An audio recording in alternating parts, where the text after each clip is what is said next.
Hey everyone, Dr. Skylar Baku here, and in this video I really want to talk about, the post-COVID and everything we want to think about there. And, I think one thing that we learned from all this is that we really need to take a lot more responsibility for our own health. We're going to experience more cases of the infection in the fall. What I'm really thinking is, what are we going to do about it?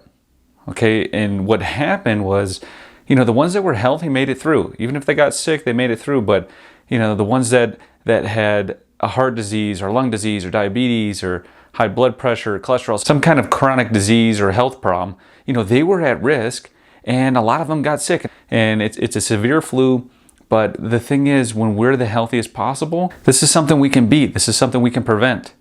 And I know there's a lot of fear around it, and a lot of people are going to say you can't, but you truly can. Okay, not everyone got sick, and not everyone got infected, and not everyone died from it.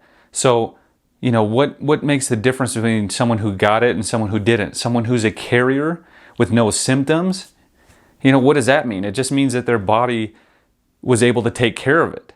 Okay, so it's time for us to take control of our health, because that's our responsibility. It's your responsibility for your health. It's not your government's responsibility.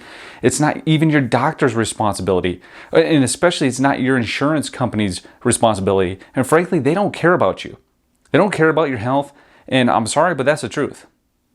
So you can't depend on these people or these institutions to take care of you. It's you that needs to take care of you.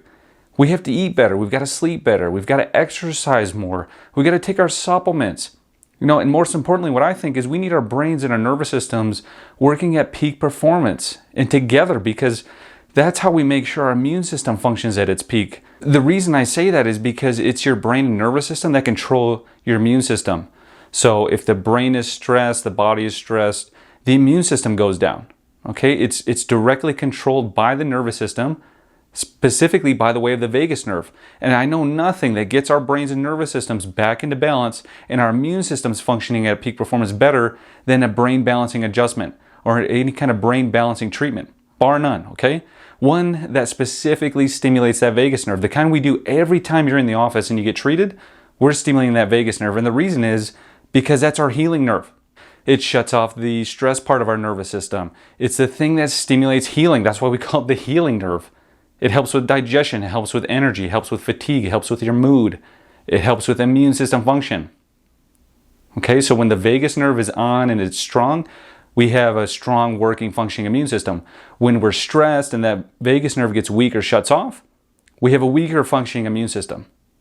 So stay healthy, get adjusted regularly. And by regular, I mean, I get adjusted every week just for maintenance. Most of our patients get adjusted every other week for maintenance, and some of them even monthly. The ones that take really good care of themselves, and that's if we're already doing well. Okay, not if you're sick. And so another question is, how do we measure, if we're well or not? How do we measure if we're handling stress or if stress is handling us? Are we headed towards sickness and disease, or are we headed towards health and wellness?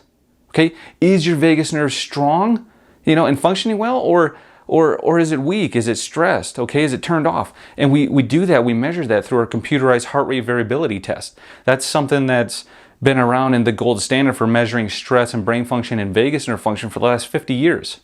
Okay, so, get tested regularly. I have my maintenance patients usually get tested every 2 to 3 months.